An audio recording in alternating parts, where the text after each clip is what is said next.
Did you know that Satan's most effective weapon against the church and Christians is to damage your testimony?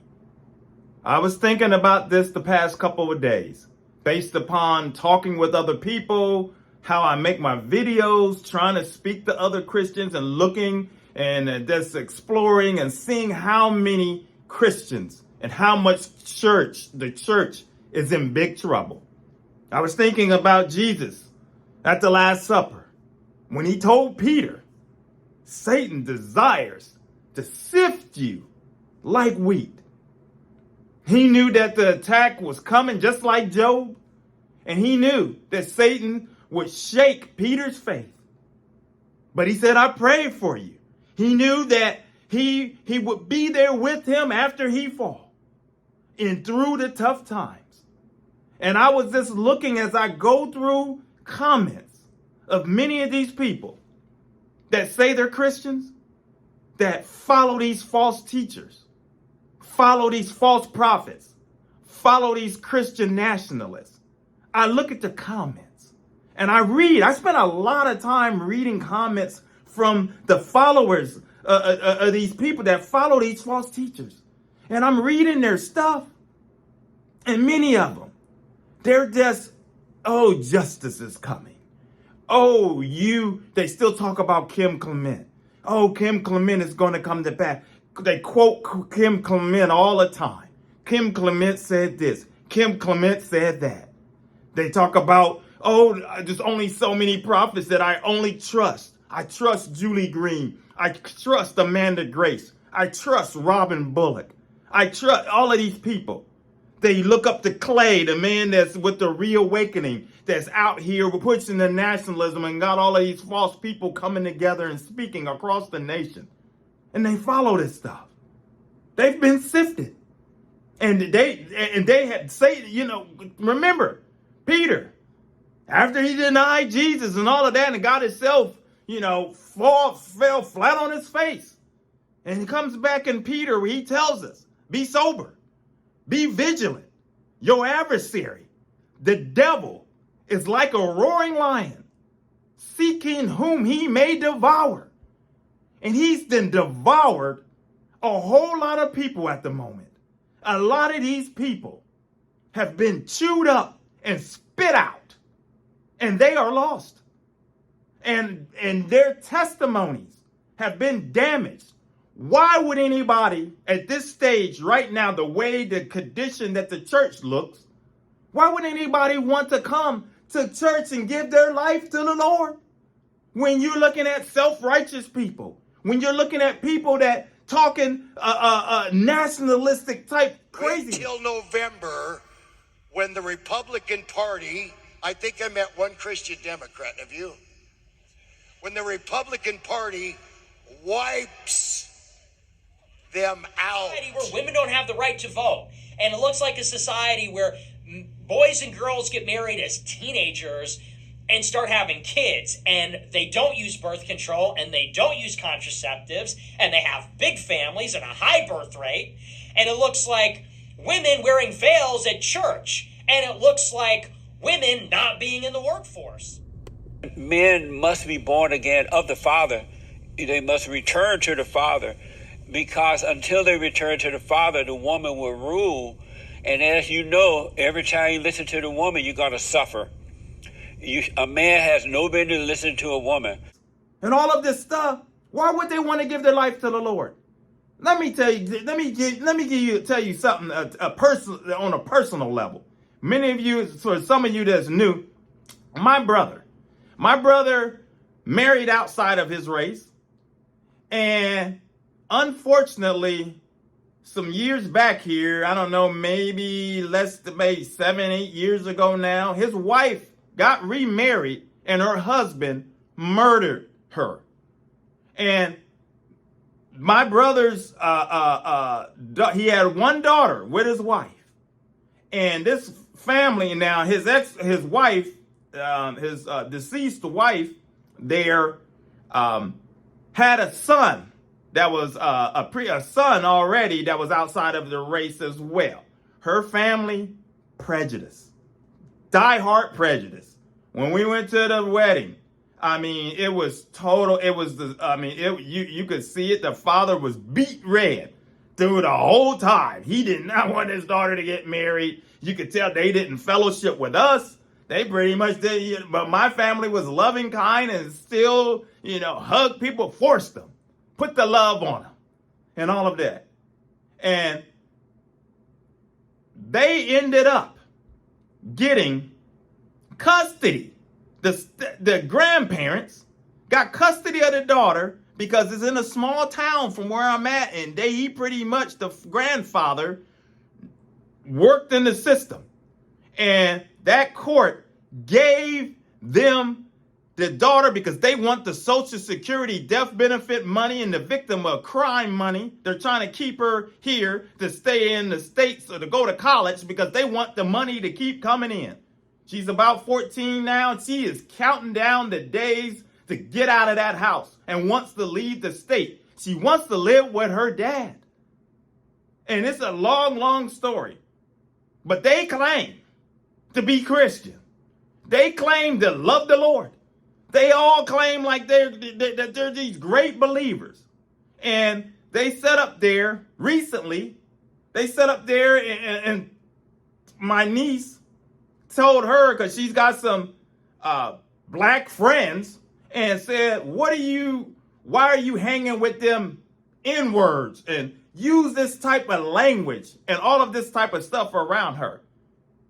Basically, and this grandma, she's a step grandma, which makes it even worse. It's not even her kid. She goes around and says that this is her kid. And my niece hates that because she tells her friends, she's not my mother.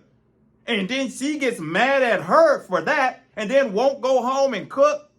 I mean, it's a crazy situation. It's a crazy. Reason why I'm telling you this is because there's folks out there like that show up. They run around. They want to boast that they love the Lord. They want to boast that they Christian and all of this stuff. And their hearts are filled with hate. Their hearts are filled with bitterness. And these folks, a lot of them, I question if they truly are Christian. Because, I can't go around mistreating somebody. And God forbid, mistreating a child. This poor child lost her mother. Wants to be with her dad. And they make it difficult for him. My brother lost the custody case. Trying to fight for her. He just don't have enough money to keep it going at this point. Because it makes me so angry, this whole situation. This poor girl. But there's plenty of people out here like that. That's been like that, that's in the church, that's been around folks and has been mistreated by folks that you thought that love the Lord, that they claim that they are part of the body of Christ and all of this stuff, and you find out who they really are. When I used to work in the church and as a little custodian, when I was younger, 24, 25, I worked for 3 years as a custodian in the church, and I got to see so much behind the scenes throughout the city. Because I would go to different events. I got to see the various pastors that would come in that my pastor knew. And I got to see the character of people. And I got to hang out outside of the church with a lot of folks. And I got to see how a whole lot of them really are.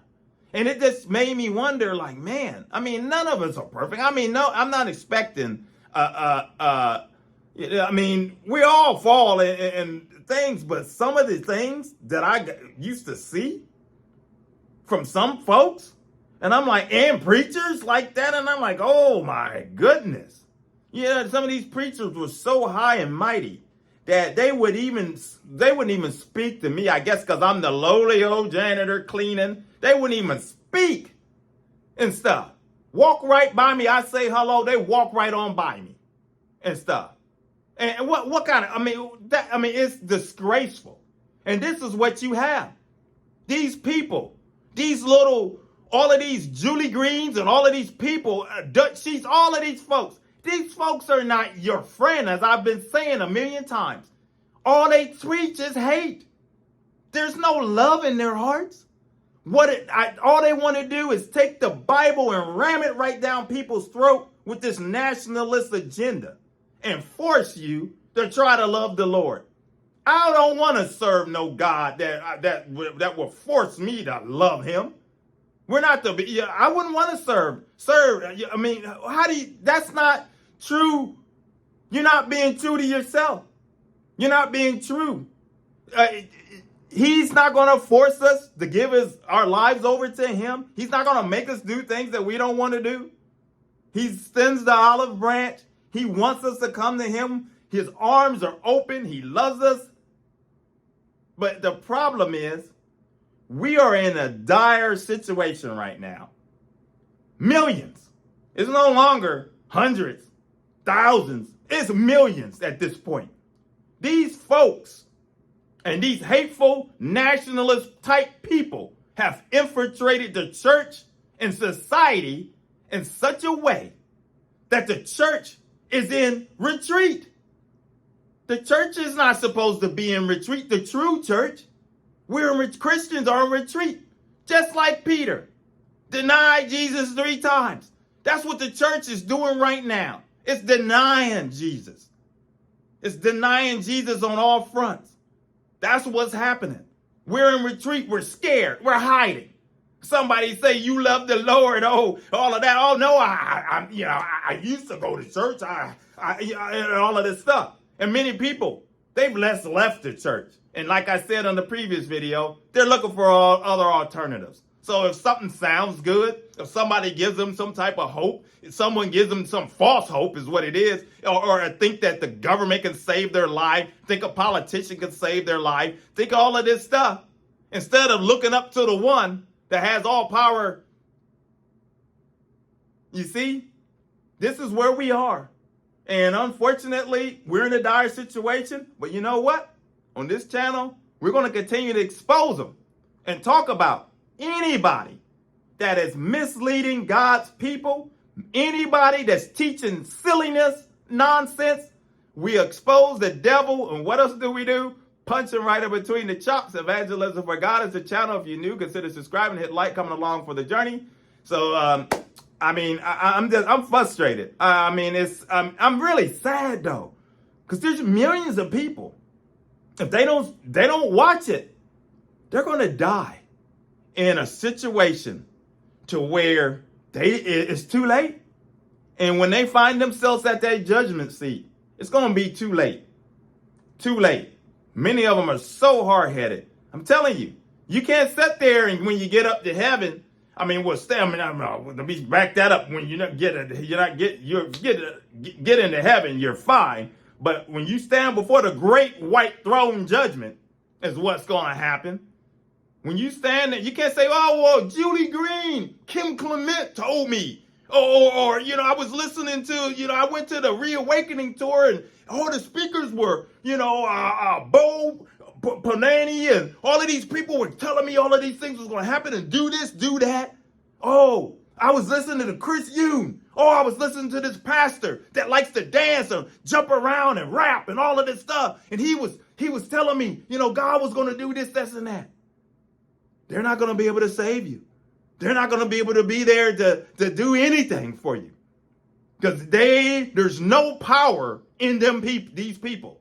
There's nothing but lies. There's no power. We know who holds all the power. And thank God I'm on his side. Thank God you're on his side. So until the next video, we'll continue to pray for people that they're set free. Until the next video, my friends, take care. God bless.